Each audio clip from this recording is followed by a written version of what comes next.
quick recap of rules. We have 5 minutes for presentation and 5 minutes for Q&A. Yep. And Alex will be keeping time, so keep a lookout on your chat. She'll give you a 2-minute warning, 1-minute warning, and 30-second warning. And then it'll be five minutes of Q&A. So whenever you're ready, let us know and you can start pitching. Yeah. Good luck. All right, we're good to go, guys? Yeah. Cool. As we're getting started. So in response to Chargepoint question 2, we are Team Big Data Energy. So I'm Nikhil. We also have Tim, Dylan, and Raphael. And our response to question 2 is basically using EV. Basically, the idea is we want to be able to use data analysis to be able to make recommendations to franchises and businesses about installing EV charging stations in their stores and locations. So we want to be able to go to, for example, a franchise like a fast food chain or a mall chain or even local businesses and show them that it's profitable to install EV charging stations at their locations. And the profitability really comes from the fact that it takes about 20 to 25 minutes to charge your car. And a lot of the time people are charging their cars, they're going into these stores and creating secondary revenue. So that's what the profitability models are, is really just showing people that it's profitable. And additionally, we want to be able to go to franchisers and say, hey, these stores based on projected EV regional growth and traffic flow data are going to be the most profitable for you to install these charging stations because there's going to be the most traffic going, right? The most electric vehicle traffic going. And the end goal for us is to optimize EV charging station investment, right? Showing these people exactly where to build these EV charging stations based on their locations and allowing them to do it efficiently and well.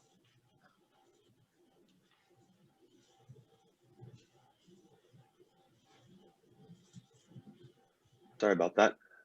And yeah, so in order to determine where electric vehicle charging stations are best placed, first of all, we want to use traffic data and electrical vehicle data from some regions that we're working in.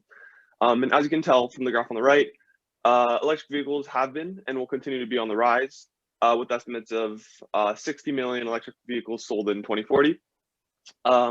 Therefore, it is of utmost importance to determine where these cars of the future can be placed and charged. And so with charging station data from companies like Chargepoint, we can determine areas where there are high volumes of EVs. Metrics like number of stops at a certain station per unit time, average charge length, and type of vehicle could be useful in determining how to advise regions about their charging needs. We can also look at highly trafficked areas from highway and tracking data sets and use this in conjunction with the charging data from companies like Chargepoint, to find areas where there's a charge demand that's not quite met by surrounding charging stations. And after finding these regions that lack the proper number of charging stations, we can work with local and state governments, as an example, to incentivize and subsidize maybe charge station companies and local businesses that provide charging stations for the charge needy. For example, there's a program called the CalSEED, California Sustainable Energy Entrepreneur Development Initiative. And they provide grants to startups in the clean energy space. And programs like CalSEED can allow electric charging startups, for example, to a chance to provide clean energy to communities lacking the resources to do so. And I think we think creating new charge stations through the lens of EV data and traffic patterns will make it easier for EV users to plan their trips by providing more stations.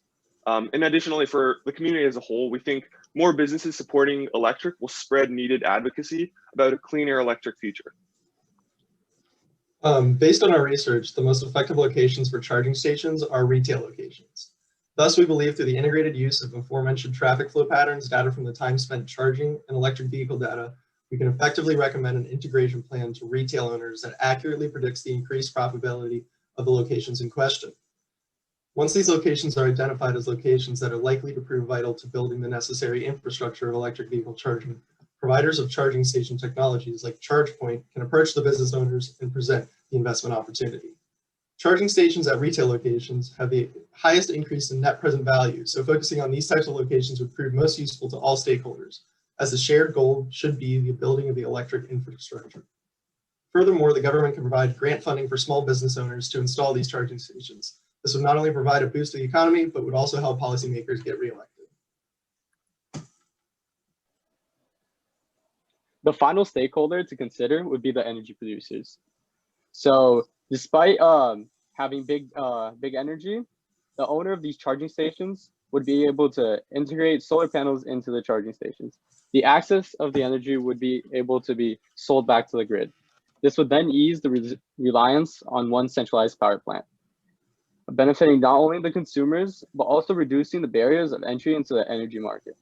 This would then drive down energy prices even further, serving to push the market towards EV and renewable energy sources. For every station, collecting data on the total power outputted per charge and the rate of output would be vital. This data could then help predict. Rafa, that's time. Okay, Yeah. thank you. Thank you.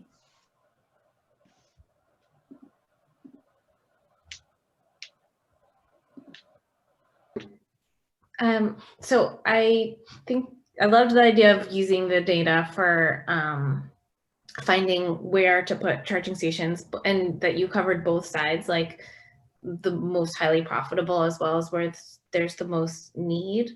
I guess I was wondering about where you were referencing the places where there would be the most need, you know, and like especially in communities where there might not be as much access, like would it be, are you thinking just about the charging station part of it, or also about the EV part of it, and how you know, what that relationship between putting in charging stations there and getting more EVs there would be? I think we kind of assumed a baseline level of growth, like EV growth, just nationally and regionally, but it's certainly the case that if you add in charging stations and, you know, show people that it is easy, because one of the biggest concerns with adopting EV, you know, electric vehicles is, am I going to be able to charge? Am I going to be able to drive? You know, is it going to be accessible? But adding these charging stations in places where they're the most need, coupled with, you know, the natural growth of EV, I think will definitely accelerate that growth. Again, just adding to the same idea. And to add on to that, the model that I presented with talking about one EV data currently available and like traffic data, I think what I was going for was looking at, like Nikhil said, it's where we think there's going to be EV growth and where there are EV cars that we basically think they don't have a demand that is met. And so I guess yeah, we're hoping that this kind of community, placing these within the community basically, can allow people to think about adopting it more.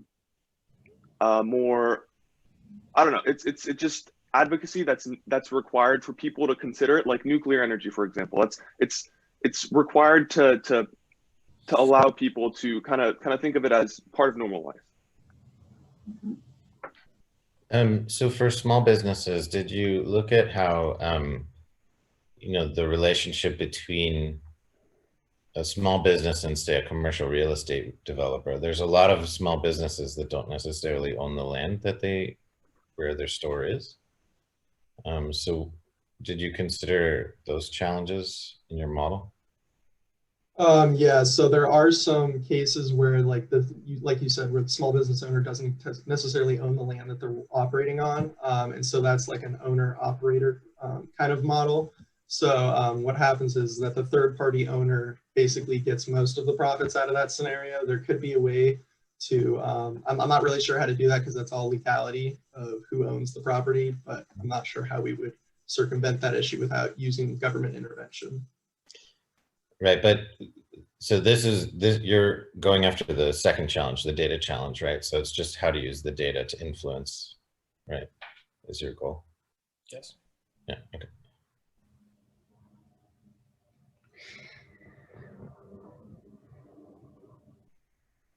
So then in terms of, I guess the next level of that traffic and data, EV data that you were talking about, when you're thinking about targeting small businesses, are there other data metrics for how you might approach different retailers within a specific area that you identified? I think like an important metric that we can look at is, you know, time spent, right? So upon different types of businesses require different, especially small businesses, require different amount of time spent inside of them, right? So it only takes about 20 to 25 minutes to charge your car if, let's say, you're road tripping. And so looking at, the profitability really matters in terms of like, let's say you're a fine dining restaurant, people might not spend 20 minutes in your store versus if you're, a faster food type of thing or, a more casual restaurant, just as an example. And so really looking at how much time does it take to create a profitability and how much time does it take for people to spend, how much time do people spend in your business, and kind of using that sort of analysis in terms of types of business to develop, again, just where is it going to be most potent to install these EV charging stations. All right, that wraps it up. Thanks, team. Thank you, guys. Thank you. Have a good one. Appreciate your time.